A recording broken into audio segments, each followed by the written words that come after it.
नमस्कार दोस्तों, स्वागत है आपका YouTube channel India Dheeraj Singh के स्टॉक्स में। भारत पेट्रोलियम कॉर्पोरेशन लिमिटेड की बात करते हैं इस वीडियो में।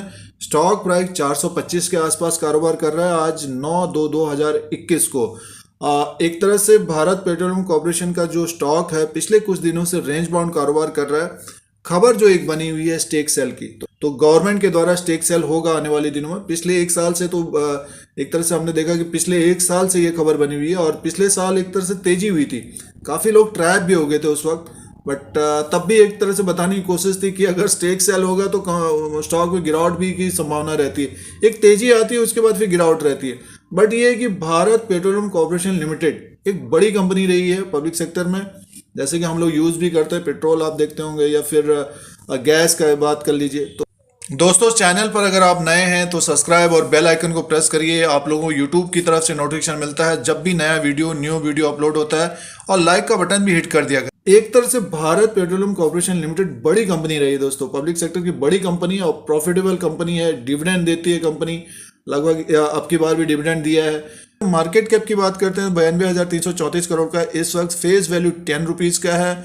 और प्राइस परफॉर्मेंस की बात कर लेते हैं। प्राइस परफॉर्मेंस में देखिए, जिन्होंने लिया है या ऊपर ही लेवल में फंसे हुए हैं, तो पिछले एक महीने में तो लगभग 7% का इसने रिटर्न दिया है। 3 महीने में जो एक तरह से तेजी आई निफ्टी में, तो पीएसयूज कंपनियां भी, सरकारी कंपनियां भी ऊपर की तरफ रहीं। उसमें से बीपीसीएल ने लगभग 13-14% का रिटर्न दिया है। और साल भर का रिटर्न देखेंगे तो जिन्होंने साल भर पहले जो पिछले साल तेजी हुई थी, लगभग 13-14% का माइनस रिटर्न है।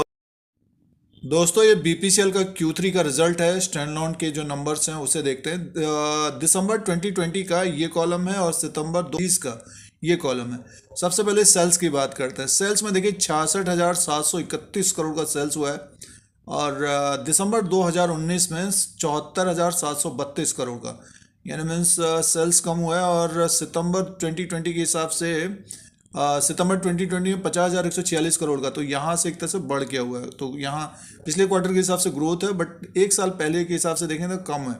और अदर इनकम में देखते हैं तो अदर इनकम की बात करता हूँ 1,514 करोड़ का है, और पिछली बार 514 करोड़, और सितंबर 2020 में 572 करोड़।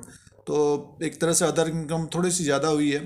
टोटल इनकम में देखते हैं तो 68,245 करोड़ का टोटल इनकम हुआ है, और पिछली बार था 75,247 करोड़। तो पिछले दिसंबर 2019 के हिसाब से देखते तो कम है। और बट ये सितंबर 2020 के हिसाब से 50,718 करोड़, तो यहाँ से काफ़ी बढ़ के हुआ है। तो एक तरह से थोड़ा सा ग्रोथ हुआ है, और पिछले साल के हिसाब से कम है। और जो खर्चे हैं इसके, टोटल एक्सपेंडिचर जो किया इन्होंने 63,838 करोड़ का किया है, लमसम उसी के आसपास का। और पिछली बार तो सेल्स ज़्यादा हुआ था, लगभग 73,000 करोड़ की है, और इसमें देखिए लगभग 47,408 करोड़।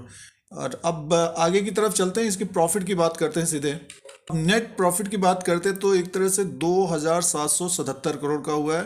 पिछली बार 1,260 करोड़ का, यानी मैं एक तरह से दुगना से ज़्यादा हुआ है। और Q2 के हिसाब से देखते हैं तो 2,247 करोड़, तो इसके हिसाब से भी ज़्यादा हुआ है।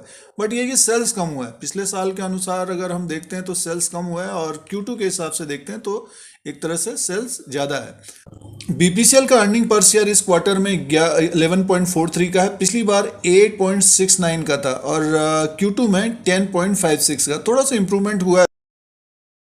डिविडेंड की बात करते हैं तो 16 रुपीज़ का डिविडेंड दिया है कंपनी ने। भारत पेट्रोलियम कॉर्पोरेशन लिमिटेड का चार्ट लगा हुआ है, डेली कैंडल्स हैं। एक तरह से देखिए ये पिछले कुछ समय से रेंज बाउंड टाइप का कारोबार कर रहा है, 300-350 के आसपास से बढ़ के लगभग 420-430 के आसपास तक जाता है। तो आज ये जो ट्रेड कर रहा है, सबसे पहले इसी की बात कर लेते हैं। देखिए ये एक तरह से ये 425 के आसपास लाइव ट्रेडिंग चल रही है। ओपन हुआ था 436 रुपये 25 पैसा, हाई बना है 437 रुपये 95 पैसा, और लो बना है 423 रुपये 20 पैसा, और अभी चल रहा है 425 के आसपास लाइव ट्रेडिंग चल रही है। तो एक तरह से ऊपर के लेवल पे खुला और नीचे की तरफ आ गया, तो थोड़ा सा प्रेशर है।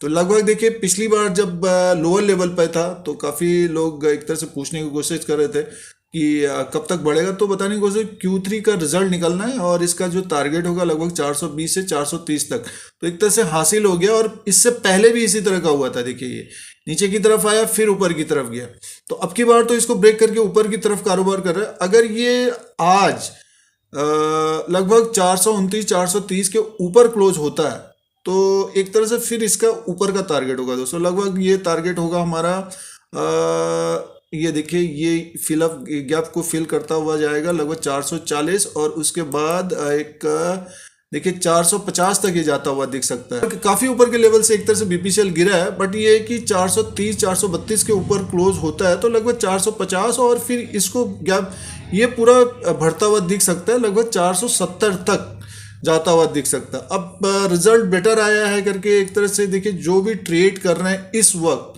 उनकी बात कर लेते हैं। अब जैसे 425 के आसपास है स्टॉप लॉस, जो आज का होना चाहिए 423 का होना चाहिए, अन्यथा 417 का होना चाहिए।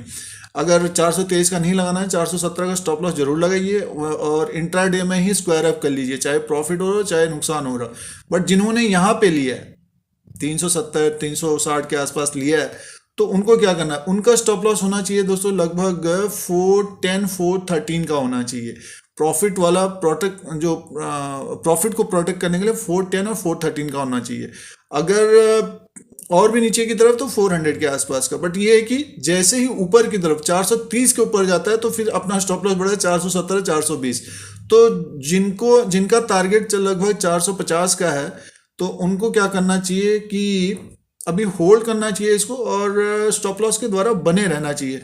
फिर सिचुएशन के हिसाब से देखिए, कोई खबर, जैसे खबर इसमें बनी हुई है, अभी पीएसयूज कंपनियों में थोड़ी सी तेजी भी हो ही रही है, बट ये है कि पिछले कुछ दिनों से अनुभव किया गया ऊपर के लेवल पे जा रहा है बीपीसीएल, फिर नीचे गिरावट आ जा रही है। और कंपनी जब बिकने वाली होती है थोड़ा सा उसमें फिर कॉशियस भी हो जाते हैं लोग, ट्रेडर्स, और जब एक तरह से ये है कि लोअर लेवल पे दिख रहे हैं तो फिर स्टॉक को एक तरह से बाइंग आती है, और लगभग 10 से 15% 20% ऊपर की तरफ हो तो प्रॉफिट बुकिंग आ जाती है। आप देखिए एनटीपीसी को देख लीजिए, निफ्टी 15,000 पहुंच गया और एनटीपीसी 100 के आसपास है। मार्केट में करेक्शन भी होगा तो पीएसयूज में भी काफ़ी तेजी से करेक्ट हो सकता है।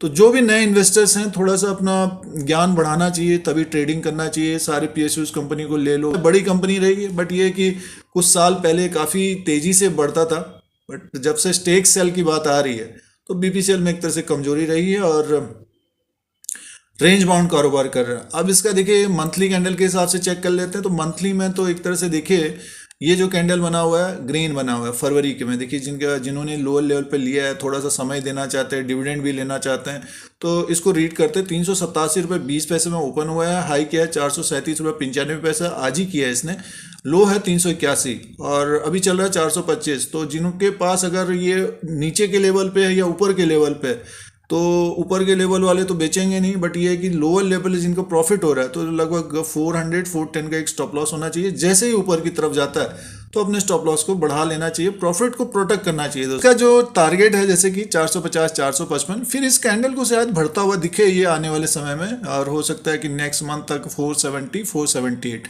लेकिन जो टारगेट होना चाहिए इस कैंडल का होना चाहिए, इसको फिलअप करना चाहिए। इसको तो कर लिया है, इसको फिलअप करना चाहिए लगभग 440 से 455 तक का एक टारगेट जरूर रखिए इसमें। और अब इसमें आरएसआई को लगा लेते हैं। देखिए ये है रिलेटिव स्ट्रेंथ इंडेक्स बीपीसीएल का, अभी तो 53 के आसपास है, बट ये है कि जो पिछले कुछ समय से एक तरह से इसी के आसपास ही कारोबार कर रहा है। तो खबरों में बना है बीपीसीएल, तो अगर स्मॉल क्वांटिटी है किसी के पास, सपोज किसी ने अपने पोर्टफोलियो के हिसाब से 1-2% का लिया है लोअर लेवल पे, तो एक तरह से बने रहना चाहिए। और जो शॉर्ट टर्म के लिए जिनका टारगेट हिट हो गया 430 का, तो अपने स्टॉप लॉस के द्वारा इसमें बने रहना चाहिए। और ऊपर का टारगेट लगभग 450 तक का होना चाहिए, उसके बाद 470। तो इस तरह से देख सकते हैं आप बीपीसीएल को। और इसका डेली का हिसाब से क्या आरएसआई दिखा रहा है, ओ ये अभी पहुंच गया 64, यानी मीन्स अभी 70-75 तक जाएगा, तब इसमें गिरावट की संभावना रहेगी। तो मान के चलिए यहाँ से भी ये लगभग 7 से 10% बढ़ना चाहिए जिनके पास है, तो स्टॉप लॉस के द्वारा बने रहना चाहिए। जो ट्रेड कर रहे हैं इस वक्त उनको भी स्टॉप लॉस के द्वारा कारोबार करना चाहिए।